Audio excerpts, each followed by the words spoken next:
on my team and I'm missing something, you cannot be pointing it out to me, like tapping on something or saying, do you understand why? Because if we let that go on in class, and all of a sudden you become a real EMT in the field, and you're missing something, then we have not done our job of training you correctly. Does that make sense? So you need to fail that skill if you're not ready to do it. Are you with me? It's really important. And specifically, if an instructor points it out to you that you're doing that and you don't need to do it, don't do it again. Okay? It's important that we get these skills and everybody has to do it. It just has to be that way. So there were some of you that failed skills. And I'll echo what the instructor said. You know, we had a week in between. These are things that get missed. Pulse, motor, and sensation afterwards. You forgot to tighten a strap. You take down the head before you got the torso complete. These are little things that happen when you get nervous and you're moving a little bit quicker than your mind can get to. Don't worry. We're going to get you through those tests, okay? There were 11 fails today. But to their point, this is the first time you had to manage people. You had to manage your team to get things done. And so we will get through those.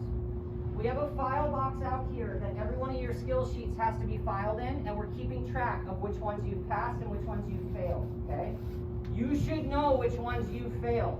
In your student handbook, you actually have on the Appendix H pages, you have a checkbox where you can check that you passed each one of those.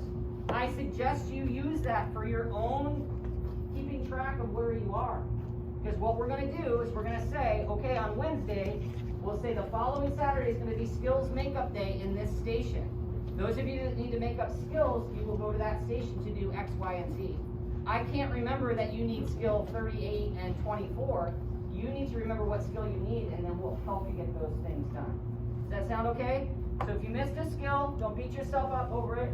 You'll get past it, and we will get you a makeup time at that point. Craig, you want to add anything while I'm on a roll here? Are you okay? Can you hear me okay? Am I shouting? You're shouting. I'm shouting, but it's the max. What else is the next piece? How are we going to make up the time missed? So listen to me. Every Saturday counts for 6.5 hours of your education and contact hours with the state of Washington. We missed a Saturday, which means we missed 6.5 hours. The way we made up those hours so far is we opened up the midterm for that Saturday, and you all did the midterm, and you accumulated 3 hours back. Those are contact hours because you took that midterm during that Saturday time. We know that it was open for a longer amount of time, but that 3 hours can be moved into that Saturday. We still have about 3.5 hours to make up, and that is where we will want to utilize the study group sessions, okay? Jen has done, Instructor Blackwood has done an awesome job of coming up with these study groups. And we are going to hold study group every Wednesday and Friday, right? Those times and those locations that you know obviously better than I do at this point, because some of you have been participating in those. We want you to arrive at least 15 minutes early to each location because you're going to be doing the point of care testing. What we want is for Instructor Blackwood to do that point of care testing once at the beginning and then go and be able to work with you for the entire time. So she's not running back and forth. Does that make sense? During that time, we're going to have a total of 12 students that can sign up for either one of those days. So 12 students total on Wednesday, 12 students total on Friday. What we'll do is on a Saturday like today, we will have a sign-up sheet where you can sign up for the next Wednesday and Saturday. Are you with me?